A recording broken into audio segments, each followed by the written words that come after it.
ఓం శ్రీ గురుభ్యో నమ. కుజగ్రహ మార్పు సెప్టెంబర్ 13వ తారీఖున రాత్రి 9:23 నుండి అక్టోబర్ 27వ తారీఖున తెల్లవారుజామున 3:42 వరకు కూడా అంగారకుడు తులారాశిలో సంచారం చేస్తాడు. అంటే సెప్టెంబర్ 13 నుంచి అక్టోబర్ 27 వరకు కూడా తులారాశిలో కుజుడు యొక్క సంచారం. అంటే కన్యారాశి నుంచి తులారాశిలోకి మార్పు చెందుతాడు.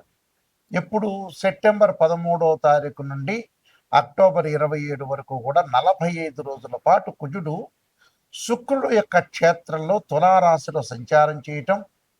ఈ కుజుడు కూడా స్వాతి విశాఖ నక్షత్రాల్లో సంచారం చేస్తాడు. మరి ఏ విధంగా ఉండబోతుంది? ముఖ్యంగా చూసుకునేటట్లయితే మనం చిత్తా నక్షత్రం 3వ పాదంలో ప్రవేశంతో చిత్తా నక్షత్రంలోను, స్వాతి నక్షత్రంలో, విశాఖ నక్షత్రంలతో మరి అంగారకుడు ఆయా నక్షత్రాల్లో ఉంటాడు. అంటే 3 నక్షత్రాల్లో ఉంటాడు అంగారకుడు. సహజంగా కుజుడి యొక్క ఫలితం ఏంటి, కుజుడి యొక్క కారకత్వం ఏంటి మనం తెలుసుకోవాలి కదా. సహజంగా ఇవన్నీ కూడా గోచారీత్యా చెప్పబడే ఫలితాలు అంటారు. కుజుడు వాళ్ళ రాశి దగ్గర నుంచి 3, 6, 11 స్థానాల్లో సుఫలితాలను ఇస్తాడు. మిగతా వాటిల్లో మధ్యమ ఫలితాలు, మిగతా వాటిల్లో చెడు ఫలితాలు ఇచ్చే అవకాశం అనేది ఖచ్చితంగా ఉంటుంది. ఇది గోచారీత్యా చెప్పబడే ఫలితం అంటారు. అలానే సత్వ భ్రూ ప్రాకార రోగ శ్రవణ సాహస శస్త్ర అగ్ని సందర్శన ఉత్పాటన భాతృక కుజ అంటారు.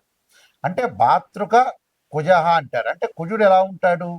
భూ సంబంధమైన వ్యవహారాలు, కోర్టు, రియల్ ఎస్టేటు, అన్నదమ్ముల విషయాల్లో కానీ, అన్నదమ్ముల మధ్యలో సంబంధాలు కానీ, శారీరక బాధలు, అలానే కెమికల్ కంపెనీసు, అలానే మిషనరీ, మార్కెటింగు, భూమి, ఇండ్లు నిర్మాణం, కన్స్ట్రక్షను, అగ్రికల్చర్ ల్యాండు, న్యాయ వ్యవస్థ, రక్షణ భటులు, న్యాయవాదులు, జడ్జీలు, సైన్యము, అలానే ఏదైతే మేనేజ్మెంటు, భూములు అమ్మడము, కొనడము, అలానే మేస్త్రీ పనులు, యంత్ర సంబంధమైన విషయాలు, మెకానికలు, రోగములు, శస్త్రచికిత్సలు, అగ్ని భయములన్నీ కూడా కలిగే గ్రహం ఏమిటి అంటే కుజుడు. అంటే ఇవన్నీ కూడా అంగారక గ్రహం వల్ల ఏర్పడతాయా అని అర్థం. అంటే ఇక్కడ భూములు కానీ, ఇండ్లు కానీ, రోగాలు కానీ, నరదృష్టి కానీ, ఆపరేషన్స్ కానీ, అలానే అన్నదమ్ముల మధ్యలో కోర్టు సమస్యలు కానీ, అన్నదమ్ముల మధ్యలో కూడా పంచాయతీలు కానీ, డిఫరెన్స్ ఆఫ్ ఒపీనియన్స్ కానీ, ఇవన్నీ కూడా తెలిపే ప్లానెట్ ఏంది, రిప్రజెంటివ్ చేసే ప్లానెట్ ఏంటంటే మార్స్ ప్లానెట్. మార్స్ ప్లానెట్ అనేది రిప్రజెంటివ్ చేసే కొన్ని విషయాలు ఉంటాయి. ఎలాంటి విషయాలు? నేను ఇందాక చెప్పినట్టుగా భూమికి సంబంధించిన ఇళ్ళు, అలానే ఫ్లాట్సు, కన్స్ట్రక్షను, కోర్టు ఇష్యూసు, లా, న్యాయవాదులు, అలానే కెమికల్ కంపెనీసు, అలానే కోర్టు సమస్యలు, మిషనరీకి సంబంధించినవి, మెడికల్ సంబంధించినవి, కెమికల్ కంపెనీస్, ఇవన్నీ కూడా ఆపరేషన్స్, ఇవన్నీ కూడా తెలిపేవి ఏంటంటే మార్స్ ప్లానెట్ రిప్రజెంటివ్ చేస్తుంటుంది. అంటే మార్స్ ప్లానెట్ అనేది ఎట్టి పరిస్థితుల్లో కూడా అనుకూలంగా ఉండాలి. ఈ మార్స్ ప్లానెట్ కూడా ఈ 45 రోజుల పాటు తన సొంత నక్షత్రమైన కుజుడు నక్షత్రము, అలానే స్వాతి నక్షత్రము, రాహు నక్షత్రమైన స్వాతి నక్షత్రంలో సంచారం చేయటం, గురు నక్షత్రమైన విశాఖ నక్షత్రంలో సంచారం చేయటం వల్ల, కుజుడు శుక్రుడు యొక్క రాశి అయిన తులారాశిలో సంచారం చేయటం వల్ల ద్వాదశ రాశుల వాళ్ళకి ఎలాంటి ఫలితాలు ఉండబోతాయని ఒక్కసారి తెలుసుకుందాం. ద్వాదశ రాశుల్లో 8వ రాశి వృశ్చిక రాశి. వృశ్చిక రాశి వాళ్ళకి ఏ విధంగా ఉండబోతుంది?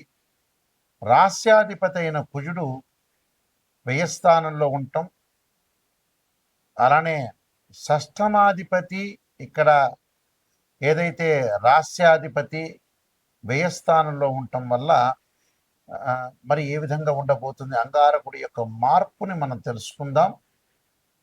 కుజుడు శుక్రగ్రహ క్షేత్రంలో ఉండటం వల్ల కుజుడు శుక్రుడికి సముడు, శుక్రుడు కూడా కుజుడికి సముడు అవుతారు. మరి ఈ రాశి వారికి 12వ స్థానంలో కుజుడి యొక్క సంచారం. 12వ స్థానంలో కుజుడి యొక్క సంచారం వల్ల బంధుమిత్రులతోటి సహనంగా ప్రవర్తించండి, విరోధం రాకుండా చూసుకోండి. అలానే ఆర్థిక సమస్యలు వెంటాడకుండా చూసుకోండి. అంటే ఎంతవరకు మనం డబ్బు ఖర్చు పెట్టాలో అంతవరకు మాత్రమే ఖర్చు పెట్టండి. ఎక్కువగా ఖర్చు పెడితే కూడా కొంత ప్రమాదకరంగా జరిగే అవకాశాలు ఎక్కువగా ఉంటాయి. అలానే మాట పట్టింపు ధోరణి వదలండి. లౌకిక విధానంతో ఉండండి. అతిగా ఎక్కువగా మాట్లాడొద్దండి. బంధుమిత్రులతోటి వివాదాలు కానీ, మిత్రులతోటి ఆర్గ్యుమెంట్స్ తగ్గించుకొని ముందుకు వెళ్ళండి. అలానే ఎవరైతే శత్రువులు, ఎవరైతే మంచివాళ్ళు అనేది క్యాలిక్యులేట్ చేసుకోండి. క్యాలిక్యులేట్ చేసుకొని వెళ్ళటం చాలా ఇంపార్టెంట్. దాంతోపాటు మాట పట్టింపులు, అలానే ధన నష్టం జరగకుండా చూసుకోండి. ఎందుకంటే ఆర్థిక పరంగా ఏదైనా సరే నూతన వ్యాపారాలు ప్రారంభం చేయొద్దండి. భాగస్వామ్య వ్యాపారంలో కూడా కొద్దిగా జాగ్రత్తగా ఉండటం మంచిది. అంటే ఇవన్నీ కూడా నెగిటివ్ అయినా కూడా మనం పాజిటివ్గా మలుచుకోవాలి. నెగిటివ్ చెప్తేనే నిజాన్ని తెలుసుకుంటేనే మీరు జాగ్రత్త పడే అవకాశం ఖచ్చితంగా ఉంటుంది. అబద్ధాల ముసుగులో మనం ఎన్ని రోజులు ఉండలేము కూడా. అలాంటి విషయాలన్నీ కూడా ప్రేక్షకులందరూ కూడా గమనించాలి. అలానే నమ్మిన వారి వల్ల మోసపోవటం ఎవరిని కూడా పొరపాటు నమ్మొద్దండి. నమ్మినట్టు మాత్రం నటించండి. వివాహాది శుభ కార్యక్రమాలకి పాల్గొనే అవకాశాలు, అలానే సమయాపాలన ఎక్కువ జరగటం, అన్ని పనులలో కొంత లేటు జరిగే అవకాశాలు ఎక్కువగా అంటే దూర ప్రాంతాలకు వెళ్లాల్సిన అవకాశం ఉంటుంది. అధిక శ్రమ పడటం, అధిక శ్రమలో కూడా కొంత వివాదాలు జరిగే అవకాశాలు ఉంటాయి. అలానే ప్రయాణాల మీద వెళ్ళేటప్పుడు వాహనం విషయంలో కొంత జాగ్రత్తగా ఉండండి. కోర్టు వ్యవహారాలు కూడా వాయిదా పడే అవకాశాలు ఎక్కువ ఉంటాయి. అంటే అన్నదమ్ముల మధ్యలో సఖ్యత అనేది అవసరం. అలానే భూ వివాదాలు రాకుండా చూసుకోవాలి. శారీరక శ్రమకి తగ్గట్టుగా ఫలితాన్ని తెలుసుకోవాలి. ఫలితం ఎంతవరకు వచ్చిందో లేదో. ఉద్యోగాల్లో కొన్ని మార్పులు వచ్చే అవకాశాలు ఉంటాయి. అలానే దీర్ఘకాలిక వ్యాధులు ఉన్న వాళ్ళు కూడా కొద్దిగా అప్రమత్తంగా ఉండాలి. అప్రమత్తంగా ఉండాలి అని అంటే ట్యాబ్లెట్లు వాడాలి, భగవంతుడి యొక్క ఆరాధన చేసుకోవాలి. అలానే ఎవరితో కూడా ఆర్గ్యుమెంట్ చేసుకోకుండా ఉండాలి. రియల్ ఎస్టేట్ రంగం వాళ్ళకు కూడా అత్యధికంగా పెట్టుబడులు పెట్టడం అనేది మంచిది కాదు. అత్యధికంగా పెట్టుబడులు పెట్టడం వల్ల కూడా నష్టపోయే అవకాశాలు ఉంటాయి.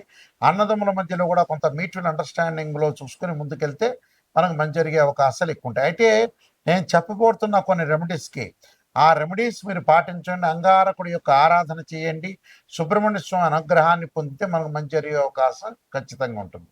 ముఖ్యంగా మనకి కుజగ్రహము ఏదైనా సరే జన్మజాతకాన్ని బట్టి నీచరాశిలో ఉన్నా, అలానే శత్రుక్షేత్రంలో ఉన్నా కూడా కుజుడు మనకు గోచారీత్యా బాగలేకపోయినా కొన్ని ప్రత్యేకమైన పరిహారాలు చేసుకోవడం చాలా ముఖ్యమైన విషయం.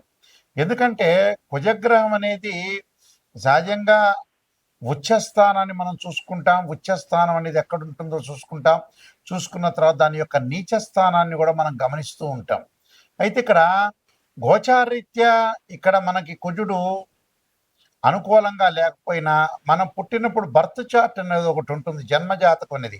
ఈ జన్మజాతకంలో కూడా కుజుడు నీచ స్థానంలో ఉన్న, కుజుడు శత్రుక్షేత్రంలో ఉన్న, కుజగ్రహంతో అనేక గ్రహాల యొక్క కలయిక కలిగి అది ఏదైతే మనకి చెడు ఫలితాలను ఇచ్చే అవకాశం అనేది కొన్ని కుజుడు ఉంటుంది. కాబట్టి కుజుడు అసలు ఏ స్థానంలో ఉంటుందో మనం తెలుసుకోవాలి. అంటే నీచ స్థితి అంటే జన్మజాతకంలో కర్కాటక రాశి నీచ స్థానం. అలానే కర్కాటకం నుంచి మనం లెక్క వేసుకుంటే సప్తమం అనేది మకర రాశి. మకర రాశిలో కుజుడు ఉచ్చస్థానంలో ఉంటాడు. కుజుడికి వచ్చేటప్పటిగా సహజంగా మేష వృశ్చిక రాశులు అనేవి స్వక్షేత్రాలు అని అర్థం. అంటే ఏదైనా సరే జన్మజాతకాన్ని చాలా ఇంపార్టెంట్. ఇవన్నీ కూడా గోచారీత్యా చెప్పబడే ఫలితాలు అంటారు. గోచారీత్యా కూడా ముఖ్యంగా మనకి ఏ విధంగా ఉండబోతుందో చూసుకోవాలి. అలానే మన జన్మజాతకంలో కూడా కుజమార దశ కలిసి వస్తుందా లేదా చూసుకోవాలి. కుజుడు నీచ స్థానంలో ఉన్నాడా లేదా చూసుకోవాలి. అయితే ఓవరాల్గా కుజుడి వల్ల మనకి చెడు ఫలితాలు జరుగుతుంటే మనం ఎలాంటి పరిహారాలు చేసుకోవాలో మనం తెలుసుకోవాలి. ముఖ్యంగా చాలామంది కూడా రకరకాలుగా కుజ దోషాలు ఉంటాయి. కుజుడితో ఏర్పడేవి చాలా కాంబినేషన్స్ అనేవి ఉంటాయి. 2, 4, 7, 8, 12 స్థానాల్లో ఉంటే దాన్ని కుజ దోషం అని అంటారు. అలానే కుజుడు కొన్ని రాశులకి 13 నక్షత్రాల కుజ దోషం అనేది వర్తించదు సహజంగా. అలానే కుజుడు కూడా ఇక్కడ కొన్ని రాశుల్లో కొన్ని లగ్నాల్లో జన్మించిన వాళ్ళకి కుజ దోషం అనేది వర్తించదు. అలానే కుజుడు గురువు కూడా కలిస్తే జన్మజాతకంలో కుజుడు యొక్క దోషం పోతుందని శాస్త్రం చెప్పారు. కాబట్టి ఇక్కడ కుజుడు యొక్క ఫలితం ఏ విధంగా ఉందో ఒక్కసారి మనం తెలుసుకుందాం. ఇక్కడ గోచారీత్యా కుజుడు బాగున్నాడా లేదా తెలుసుకోవాలి. నెక్స్ట్ వచ్చేటప్పటికల్లా కేవలం నాట్ ఓన్లీ ట్రాన్సిట్ సిస్టమే కాదు, గోచారమే కాదు, జన్మజాతకంలో కూడా కుజుడు ఎక్కడ ఉన్నాడు అంటే నీచ రాశిలో ఉన్నాడా, కర్కాటక రాశిలో ఉన్నాడా, కుజుడు ఉచ్చస్థానమైన మకర రాశిలో ఉన్నాడా, వారు ఏ లగ్నంలో జన్మించారో ఆ లగ్నాన్ని కుజమార్దశ కలిసి వస్తుందా లేదా తెలుసుకోవాలి. కుజుడు గోచారరీత్యా కూడా మంచి స్థానంలో ఉన్నాడా లేదా అంటే శుభస్థానంలో ఉన్నాడా లేదా తెలుసుకోవాలి. జాతకంలో కుజదోషం అనేది ఉందా లేదా అంటే కుజదోషం అంటే 2, 4, 7, 8, 12 స్థానంలో కుజుడు ఉంటే దాన్ని కుజదోషం అని. కొన్ని నక్షత్రాల కుజదోషం వర్తించదు కూడా. అలాంటి 13 నక్షత్రాలు ఉన్నాయి, కొన్ని రాసులు ఉన్నాయి, కొన్ని లగ్నాలు ఉన్నాయి. అలానే కుజుడు కొన్ని గ్రహాల యొక్క కాంబినేషన్ తోటి కూడా కుజదోషం అని పోతుందని మన శాస్త్రం చెప్పబడింది. అందువల్ల ఇక్కడ కుజుడు గురువు కలిస్తే కూడా కుజదోషం అనేది పోతుంది. కాబట్టి ఇక్కడ కుజగురువుల యొక్క కలయిక కానీ కుజుడి మీద గురుదృష్టి కూడా ఉంటే ఖచ్చితంగా ఈ కుజదోషం అనేది పోతుంది. కాబట్టి కుజుడి యొక్క ప్రభావం ఎలా ఉండబోతుంది, అందులో ముఖ్యంగా కుంభ సింహరాశుల్లో జన్మించిన వాళ్ళకి కుజదోష ప్రసక్తి లేదని శాస్త్రం చెప్పారు. అంటే కుంభే సింహే నదోష అంటే నదోషం అంటే ఇక్కడ ఏంటంటే వాళ్ళకి నదోషం అంటే ముఖ్యంగా చెప్పబడింది ఏంటంటే ఈ 2 రాశుల వాళ్ళకి శాస్త్ర ప్రకారంగా దోషం అనేది ఉండదు అని అర్థం. అంటే గురుమంగళ సంయోగే భౌమ దోష నవిద్యతే అన్నారు ఇక్కడ.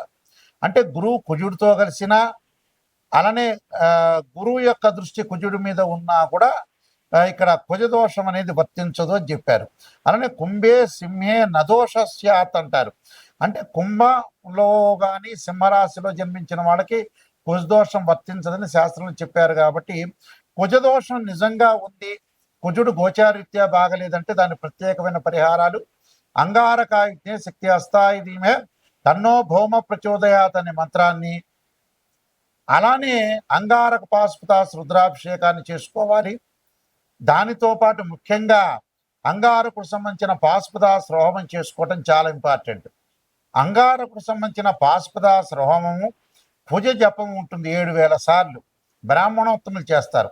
అంగారక పాశుపతాస్ రుద్రాభిషేకంతో పాటు కందుల దానం చేయటం, ఎర్రని వస్త్రము, ఎర్రని పూలు, ఎర్రని చెప్పులు, ఎర్రని గొడుగు దానం చేయాలంటారు. అలానే అంగారకుడు రక్తవర్ణం రక్తగంధంలో ఉంటాడు. అలానే ఏదైతే ఎరుపు రంగల శివలింగానికి అంగారక పాశుపతాస్ రుద్రాభిషేకం చేయాలి. వీలైతే ఇంకా విశేషంగా 10 శివలింగాలతో అభిషేకం చేయటం వల్ల అంగారక పాశుపతాస్ రుద్రాభిషేకం చేయటం వల్ల కూడా మంచి జరుగుతుంది. అలా నవగ్రహాల్లో అంగారకుడు ఉంటారు. అంగారకుడి యొక్క అభిషేకం చేసుకోవాలి. పంచామృతాలతో కానీ, పండ్ల రసాలతో కానీ, చెరుకు రసంతో కానీ అంగారకుడు సంబంధించిన అభిషేకం చేస్తే అంగారకుడి యొక్క దోషం అనేది క్లియర్గా తొలగిపోతుంది. తొలగిపోవటం వల్ల రియల్ ఎస్టేట్ కానీ, కన్స్ట్రక్షన్స్ కానీ, గొడవలు కానీ, తగాదులు కానీ, అన్నదమ్ముల మధ్యలో కానీ, శారీరక సంబంధాలు కానీ, అలా న్యాయ వ్యవస్థ కానీ, న్యాయవాదులు కానీ, భూముల అమ్మకాలు కొనుగోలు చేయటాలు కానీ, మెకానికల్ సంబంధించిన ఏదైతే షాప్స్ ఉంటాయో వాళ్ళకు కానీ, అందరికీ కూడా మెడికల్ కంపెనీల వాళ్ళకు కానీ, మెడికల్ ల్యాబొరేటరీస్ వాళ్ళకు కానీ, డాక్టర్స్ కానీ అందరికి కూడా అనుకూలంగా ఉండే అవకాశం ఖచ్చితంగా ఉంటుంది. మీ అందరికీ కూడా అంగారకుడు సుబ్రహ్మణ్య స్వామి అనుగ్రహం కలగాలని ఆశిస్తూ సర్వే జనా సుఖినో భవంతు.